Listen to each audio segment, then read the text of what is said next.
17 বছর বয়সে আমার পরিবার আমাকে বাধ্য করেছিল পড়াশোনা ছেড়ে দিয়ে এক ধনী বাড়িতে কাজের মেয়ে হিসেবে যোগ দেওয়ার জন্য। সেখানে আমার দায়িত্ব ছিল এক কোটিপতির প্রজ্ঞাগ্রস্ত প্যারালাইজড ছেলের যত্ন নেওয়া। প্রতি রাতে আমি তার ঘরে এমন কিছু করতে ঢুকতাম যা জানাজানি হওয়ার পর পুরো শহর স্তব্ধ হয়ে গিয়েছিল। আমি যখন 17 বছরের কিশোরী তখন আমার বাবা মা আমাকে বাধ্য করেন ঢাকার বনানী এক বিশাল অট্টালিকায় গৃহ পরিচালিকার কাজ করতে। ভেবেছিলাম আমার জীবনটা এখন থেকে শুধু মেজে মোছা, থালা বাসন মাজা, বোকাজোকা শোনার মধ্যে সীমাবদ্ধ হয়ে যাবে। কিন্তু কেউ কল্পনা করতে পারেনি যে ওই রাজপ্রাসাদের বাড়ির ভেতরে আমি এমন গোপনীয়তার অংশ হয়ে উঠব যা পুরো শহরকে নাড়িয়ে দেওয়ার ক্ষমতা রাখে। কারণ প্রতি রাতে আমি নিঃশব্দে বাড়ির বড় ছেলের ঘরে ঢুকতাম, যে আমার চেয়ে 3 বছরের বড় এবং এক ভয়াবহ দুর্ঘটনায় পঙ্গু হয়ে গিয়েছিল। আমি তাকে শেখাতাম আবার নিজের পায়ে দাঁড়াতে হয় এবং হাঁটতে হয়। আমার নাম মায়া। আমি বেড়ে উঠেছি ঢাকার এক ঘিঞ্জি বস্তি এলাকায়। আমাদের ঘরটা ছিল খুব ছোট,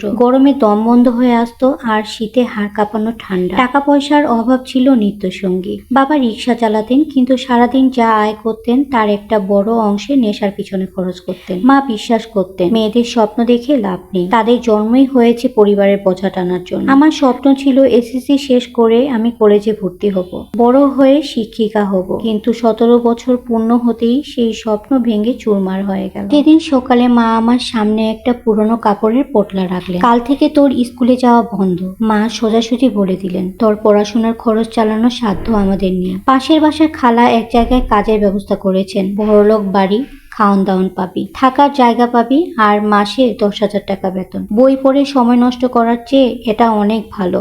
আমি কেঁদেছিলাম, মায়ের পায়ে ধরে মিনতি করেছিলাম যাতে আমাকে শেষ বছরটা পড়তে দেওয়া হয়, কিন্তু তিনি মুখ ফিরিয়ে নিলেন। বাবা রাগের মাথায় একটা স্টিলের গ্লাস আছাড় দিয়ে বললেন, টাকা কামাতে না পারলে আমি এই সংসারে অকেজো। পরদিন সকালে তারা আমাকে নিয়ে গেলেন বনানীতে, যেখানে বড় বড় গেটে আড়ালে লুকিয়ে থাকে শহরের প্রভাবশালীদের বিশাল বহুল জীবন। আমি যে বাড়িতে কাজ পেলাম সেটা ছিল চৌধুরী পরিবার, শহরের অন্যতম ধনাঢ্য ও প্রভাবশালী পরিবার। বাড়িটা ছিল দেখার মতো। প্রথম দিন মার্বেল পাথর আর ঝাড়বাতির চাকচিক্য দেখে আমি দিশেহারা হয়ে পড়েছিলাম। গ্যারেজে এমন বড় গাড়ি দাঁড়িয়ে ছিল যা আমি আগে শুধু টিভিতেই দেখেছি, কিন্তু ওই জৌলস আমার জন্য ছিল না। প্রথম দিন থেকেই চৌধুরী সাহেব আর তার স্ত্রী আমার দিকে এমন ভাবে তাকাচ্ছিলেন যেন আমি খুব তুচ্ছ কিছু। চৌধুরী গিন্নি আমাকে আর চোখে দেখে প্রধান পরিচারিকাকে বললেন, মেয়েটা তো অনেক শুকনো, কাজকাম করতে পারবে তো? আমার কাজ ছিল অন্তহীন। ভোর 5টা থেকে ঝাড়ু দেওয়া, হাতে কাপড় কাচা, সিঁড়ি পরিষ্কার করা, বাবুর্চির সাথে রান্নাবান্না সাহায্য করা। আমাকে করার নির্দেশ দেওয়া হয়েছিল সব সময় মাথা নিচু করে রাখা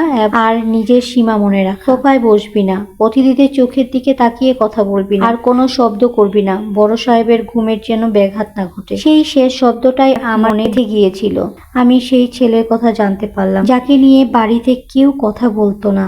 তার নাম আরিয়ান চৌধুরী, বয়স 23 বছর। এই পরিবারের বড় সন্তান। 3 বছর আগে সিলেট থেকে ফেরার পথে ঘটনায় 2 পা অবশ হয়ে যায়। সেই থেকে এক উপরতলার ঘরে একা থাকে। দেশের সেরা ডাক্তাররাও এসে ফিরে গেছেন, কিন্তু কোনো আশার আলো দেখতে পারেননি। আরিয়ান ছিল সেই বাড়ির এক গোপন দীর্ঘশ্বাস, যাকে সবাই এড়িয়ে চলত। প্রথমবার তাকে দেখেছিলাম যখন আমি উপরতলায় পরিষ্কার তোয়ালে নিয়ে যাচ্ছিলাম। তার ঘরের দরজা কিছুটা খোলা ছিল। দেখলাম ওই হুইল চেয়ারে বসে জানালার বাইরে তাকিয়ে আছে একজন। গোধূলির আলো তার মুখে পড়ছিল। ছেলেটা দেখতে ছিল অসম্ভব মায়াবী, কিন্তু তার চেহারায় ছিল গম্ভীর বিষাদ আর চাপা জেদ। প্রধান পরিচারিকা আমাকে টেনে সরিয়ে নিয়ে গেল। ওর ঘরের সামনে যাবি না, ও মানুষের সামনে আসা পছন্দ করে। কিন্তু কয়েকদিন পর গিন্নিমা আমাকে ডেকে পাঠালেন। ড্রয়িং রুমে বসে চা খেতে খেতে তিনি আমার দিকে না তাকিয়েই বললেন, আজ থেকে তুই আরিয়ানের খাবার দিবি আর ওর ঘর পরিষ্কার করবি। যা বলা হবে শুধু সেটুকুই করবি, অতিরিক্ত কথা বলবি না। আর যা দেখবি সেটা বাইরে মুখ ফুটে কাউকে বলবি না,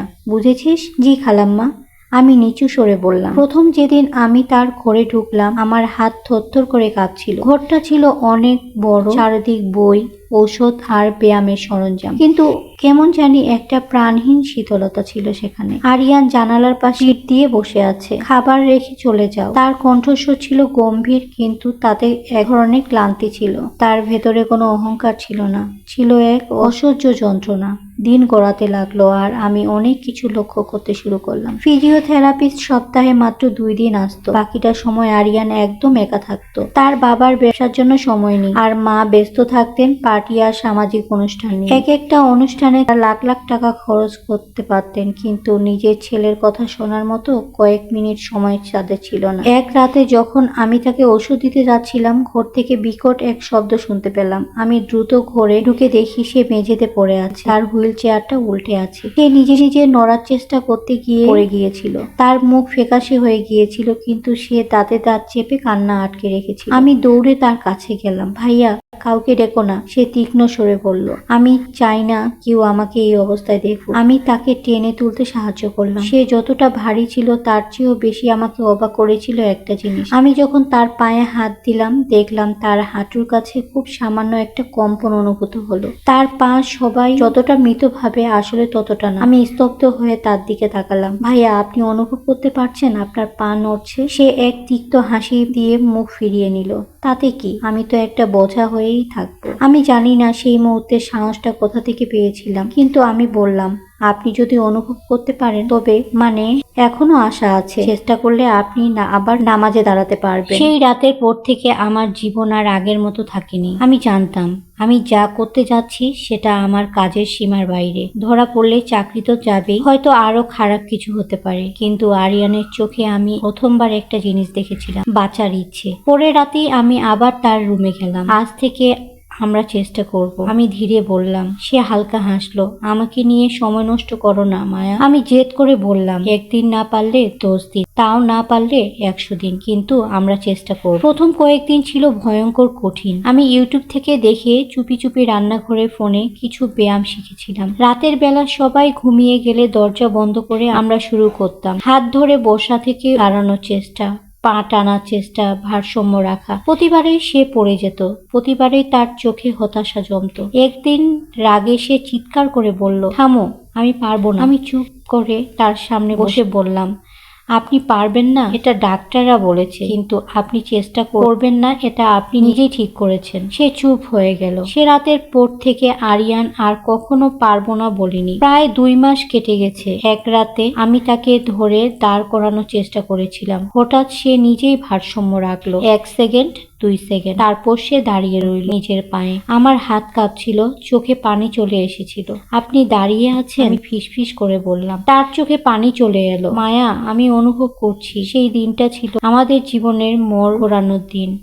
কিন্তু সুখ বেশি দিন লুকিয়ে থাকে না। এক রাতে গিন্নিমা হঠাৎ দরজা খুলে ফেললেন। আমাদের দেখে তিনি স্তব্ধ। এখানে কি হচ্ছে? তিনি চিৎকার করে সবাইকে ডাকলেন। চৌধুরী সাহেব, কাজের লোক। সবাই এসে জড়ো হলো। আমি ভয়ে কাঁপছিলাম, কিন্তু ঠিক তখনই আরিয়ান নিজে নিজে দাঁড়িয়ে উঠল। সবাই নিস্তব্ধ, কেউ কথা বলতে পারছিল না। তার মা কাঁদতে কাঁদতে ছেলের দিকে দৌড়ে গেলেন। তুই দাঁড়িয়ে আছিস?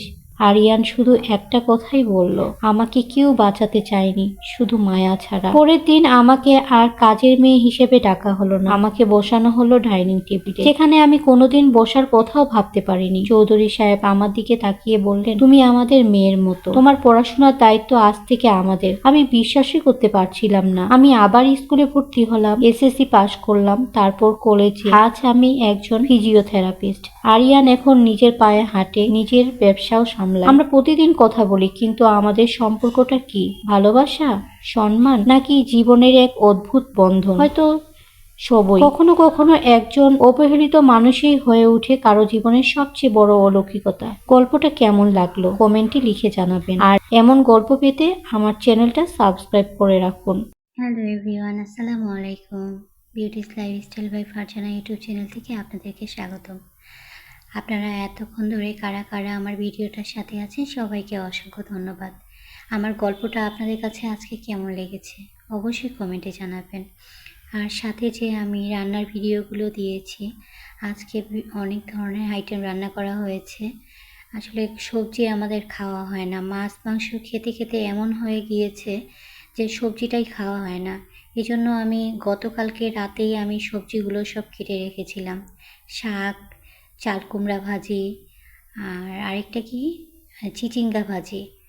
আর সকালবেলা আমি পোলাও রান্না করেছিলাম। তো আজকে যা যা রান্না হয়েছে সব রান্নার ভিডিওগুলো আপনাদের মাঝে শেয়ার করা হয়েছে। প্রতিটা খাবারই আমার কাছে আজকে এত মজা লেগেছে। আসলে মাছ মাংস দিয়েই যে অনেক মজা করে খাওয়া যায় তা কিন্তু না, শাক সবজি দিয়ে কিন্তু অনেক মজা করে খাওয়া যায়। আপনাদের কাছে চাল কুমড়া ভাজিটা কেমন লাগে আমরা অবশ্য চাল কুমড়া বলি, আপনারা এটাকে কি বলেন, কি নামে পরিচিত অবশ্যই কমেন্টে জানাবেন। আর চিচিঙ্গা ভাজিটা ডিম দিয়ে আমি করেছি, আপনারা কে কীভাবে করেন? আমার তো ডিম দিয়েই ভালো লাগে। তবে সব থেকে আমার বেশি ভালো লেগেছে শাক, সবুজ শাকটা এত ভালো লেগেছে, আসলে শাক দিয়ে অনেক মজা করে খাওয়া যায়। তা আমার কিন্তু একটা তরকারি হলেই খাওয়া হয়ে যায়, আমার কিন্তু বেশি তরকারি লাগে না। আর বেশি তরকারি হলে মনে হয় কি খাওয়ার মজাটাই মানে বুঝতে পারি না। তো শাক দিয়ে আমি মজা করে খেয়েছি, তবে প্রতিটা তরকারি আমি টেস্ট করেছি, আলহামদুলিল্লাহ। আমার রান্না বলে না, আমার কাছে আজকে খুব ভালো লেগেছে। আর কয়েকদিন ধরে বিশ্বাস করবেন মাছ মাংস এগুলো মনে হয় মানে রুচিই হচ্ছিল না। আর ডালটা আমার কাছে অনেক ভালো লাগে, যদিও আজকে টমেটো তারপর ধনেপাতা ছিল না, তারপরেও আমি এইভাবে রান্না করেছি, তারপর আমার কাছে অনেক ভালো লেগেছে। আর যারা যারা আমার চ্যানেলটাতে আজকে আমার পরিবারে নতুন আছেন, প্লিজ আমার চ্যানেলটা সাবস্ক্রাইব করবেন। আর প্রতিদিন আসলে এই কথাটা আমাদের বলতেই হয়, অনেকে আসলে নতুন এসে ভিডিও দেখে চলে যায়, এজন্যই বলা। তো আমার ডাল রান্নাও আমি অনেক সুন্দরভাবে করেছি, সব কিছু আলহামদুলিল্লাহ পারফেক্টভাবে হয়েছে। তো গত পরশুদিন আমি বাইরে ছিলাম, আমার কাজিনের সাথে বাইরে গিয়েছিলাম, আমি রাস্তার মধ্যেই ভিডিও এডিট করে দেন বাসায় এসে তারপর ভিডিওটা দিয়েছি, এজন্য আমি কোনো ভয়েস দিতে পারিনি। তো আজকের মতো এই পর্যন্তই, সবাই ভালো থাকবেন।